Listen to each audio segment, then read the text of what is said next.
Assalamualaikum warahmatullahi wabarakatuh. Tabik pun, perkenalkan nama saya Aisyah Sepdiana dengan nomor NPM 25120111172. Yang saya hormati Bapak Dr. Zulkarnain SHMH selaku dosen pengampu mata kuliah Hukum Tata Negara.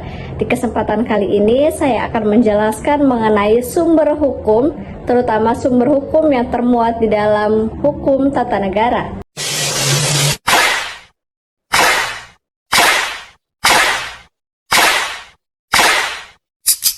Kita sering mendengar istilah hukum, tapi pernah kepikiran gak sih sebenarnya dari mana ya hukum itu muncul? Nah, disitulah kita akan membahas mengenai sumber hukum. Apa sih sumber hukum? Secara sederhana, sumber hukum adalah segala sesuatu yang menjadi asal-usul atau dasar munculnya sebuah hukum. Jadi kalau kita mau tahu kenapa suatu aturan itu ada atau kenapa suatu hukum itu berlaku, kita harus lihat dulu nih dari mana sih sumbernya. Kenapa sih itu penting? Karena sumber hukum itu berkaitan langsung dengan bagaimana hukum itu dibuat, bagaimana hukum diterapkan, serta bagaimana hakim menemukan hukum saat memutuskan suatu perkara tertentu. Kalau kita nggak paham sumber hukum, kita bisa kesulitan nih memahami kenapa suatu aturan itu mengikat atau bahkan sah secara hukum. Banyaknya makna sumber hukum. Istilah sumber hukum itu punya banyak arti, tergantung dari sudut pandang kita masing-masing. Beberapa arti sumber hukum yang sering digunakan diantaranya: satu, sebagai asas hukum, misalnya kehendak Tuhan, akal manusia, atau jiwa bangsa. Yang kedua, sebagai asal hukum, seperti hukum Romawi yang mempengaruhi sistem hukum modern yang berlaku saat ini. Yang ketiga, sebagai sumber berlakunya hukum, misalnya negara maupun penguasa. Yang keempat, sebagai tempat menemukan sebuah hukum, seperti undang-undang maupun dokumen hukum lainnya. Yang terakhir, sebagai penyebab lahirnya sebuah hukum, yakni faktor sosial, budaya, maupun politik. Jadi bisa dibilang, sumber hukum itu konsepnya luas banget. Jenis-jenis sumber hukum itu terbagi menjadi dua, yakni sumber hukum material dan sumber hukum formil. Sumber hukum material adalah sumber yang menemukan isi dari hukum itu sendiri. Misalnya, nilai-nilai di dalam masyarakat, budaya, moral, serta kondisi sosial. Di Indonesia sendiri, sumber hukum material yang paling utama adalah Pancasila. Kenapa harus Pancasila? Karena Pancasila itu berisi nilai-nilai dasar yang menjadi pedoman dalam pembentukan suatu hukum. Sumber hukum secara formil. Kalau material tadi bicara soal isi, sekarang formil itu bicara soal bentuk hukum yang berlaku secara resmi. Misalnya, undang-undang, kebiasaan, jurisprudensi, perjanjian internasional, dan doktrin dari para ahli. Jadi, kalau mau tahu hukum yang berlaku, kita bisa lihat nih dari mana sih sumber formilnya. Kita masuk ke dalam sumber hukum tata negara. Sumber hukum tata negara terbagi atas dua juga, yakni sumber material HTN dan sumber hukum formil HTN. Sumber material HTN berkaitan dengan isi aturan ketatanegaraan, misalnya Pancasila sebagai dasar negara, kekuatan politik saat pembentukan hukum. Sumber formil HTN kita bisa temui di dalam praktiknya, yakni peraturan perundang-undangan seperti Undang-Undang Dasar 1945, Undang-Undang, dan peraturan lainnya. Hukum adat ketatanegaraan, hukum yang tidak tertulis yang hidup di dalam masyarakat. Yang ketiga, konvensi adalah kebiasaan dalam praktik penyelenggaraan negara. Yang keempat, jurisprudensi adalah putusan pengadilan yang menjadi sebuah acuan. Yang kelima, perjanjian internasional, yakni harus ditafsirkan supaya mengikat. Yang keenam, doktrin atau pendapat dari para ahli-ahli hukum. Kesimpulannya, sumber hukum merupakan dasar utama dari terbentuknya suatu hukum yang mengatur kehidupan bermasyarakat dan juga bernegara. Sumber hukum sendiri terbagi menjadi dua, yakni sumber hukum material yang berkaitan dengan isi atau nilai-nilai yang melandasi hukum. serta sumber hukum formil yang berkaitan dengan bentuk dan cara berlakunya hukum tersebut. Dalam konteks hukum tata negara Indonesia, Pancasila menjadi kedudukan yang paling tinggi sebagai sumber dari segala sumber hukum.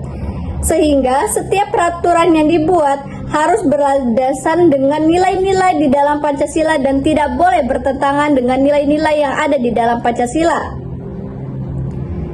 Dengan demikian, seluruh sistem hukum yang berlaku harus senantiasa mencerminkan dan selaras dengan nilai-nilai fundamental tersebut agar terciptanya keadilan, kepastian, dan ketertiban di dalam kehidupan bermasyarakat yang ada di Indonesia. Sekarang kita masuk ke dalam bagian yang lebih kompleks dan lebih menarik, di mana kita akan menggabungkan teori-teori dengan kondisi nyata yang ada di Indonesia, kondisi ketatanegaraan Indonesia saat ini.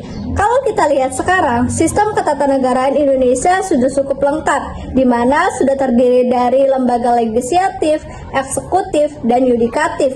Semua bekerja berdasarkan hukum, tapi permasalahannya tidak selalu praktiknya sesuai kepada teori. Contoh permasalahan, beberapa contoh yang sering terjadi di dalam Indonesia diantaranya, pertama, undang-undang dibuat tapi dianggap tidak pro terhadap rakyat.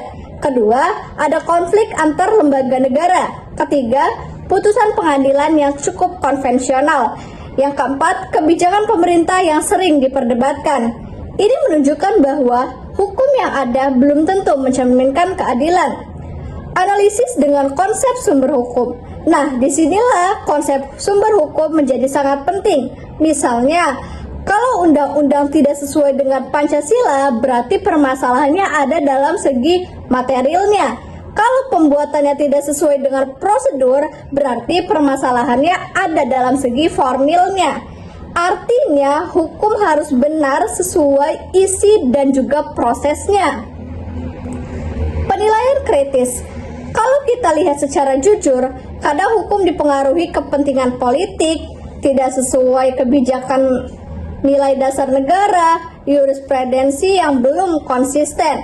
Ini menunjukkan adanya jarak di antara das solen atau yang seharusnya dan juga das sen yang seharusnya terjadi.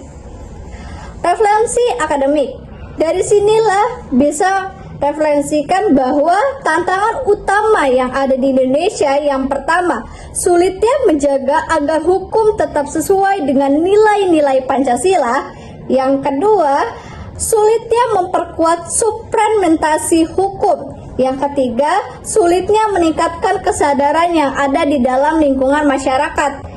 Kenapa sih ini penting? Karena tanpa adanya hukum yang kuat, banyak dampak yang bisa terjadi. Di antaranya, pertama, negara bisa tidak stabil. Kedua, keadilan sulit tercapai. Ketiga, demokrasi bisa terganggu. Sehingga kesimpulan akhir dari materi ini adalah sumber hukum menjadi peran yang sangat fundamental dalam memahami bagaimana hukum lahir, berkembang, dan diterapkan dalam kehidupan bernegara. Sumber hukum tidak hanya menjelaskan asal-muasal suatu aturan, tetapi juga menjadi dasar dalam menilai keabsahan dan kekuatan mengikat suatu norma hukum. Dalam konteks hukum tata negara Indonesia, sumber hukum dibedakan menjadi dua, yakni material dan juga formil, di mana sumber hukum material berkaitan dengan nilai ideologi dan keadilan sosial yang mempengaruhi isi hukum, sedangkan sumber hukum formil berkaitan dengan bentuk nyata hukum, seperti peraturan perundang-undangan, kebiasaan, jurisprudensi, perjanjian internasional, dan juga doktrin. Pancasila sebagai dasar negara memiliki kedudukan yang sangat penting, yakni sebagai sumber dari segala sumber hukum atau Grundnorm, yang menjadi pedoman utama dalam pembentukan dan pelaksanaan hukum yang ada di Indonesia. Namun dengan demikian, dalam praktik ketatanegaraan saat ini, masih sering ditemukan adanya kesenjangan antara teori hukum, ketentuan konstitusi, dan realitis penyelenggaraan negara. Hal ini dapat terlibat dari berbagai fenomena seperti pembentukan undang-undang yang kurang perspesifik, kebijakan yang belum sepenuhnya mencerminkan nilai keadilan, hingga putusan pengadilan yang menimbulkan perdebatan di masyarakat. Kondisi ini menunjukkan bahwa hukum tidak hanya harus sah secara formal, tetapi juga harus mencerminkan nilai-nilai keadilan yang hidup dalam masyarakat sebagai bagian dari sumber hukum material. Oleh sebab itu, diperlukan konsisten yang kuat dari seluruh elemen negara, baik pembentukan undang-undang, aparat penegak hukum, maupun masyarakatnya sendiri, untuk memastikan bahwa hukum yang dibentuk dan diterapkan benar-benar selaras dengan nilai-nilai Pancasila dan prinsip negara hukum. Penguatan pemahaman terhadap sumber hukum menjadi sangat penting agar terciptanya sistem hukum yang tidak hanya memberikan kepastian, tetapi juga keadilan dan kemanfaatan. Dengan demikian, hukum tata negara dapat berfungsi secara optimal sebagai landasan dalam mewujudkan kehidupan bernegara yang demokratis, adil, berkeadilan sosial bagi seluruh rakyat Indonesia. Cukup sekian materi yang dapat saya sampaikan, kurang lebihnya saya mohon maaf. Saya ucapkan terima kasih atas partisipasinya untuk bisa menonton video ini dari awal sampai akhir. Saya ucapkan wassalamualaikum warahmatullahi wabarakatuh.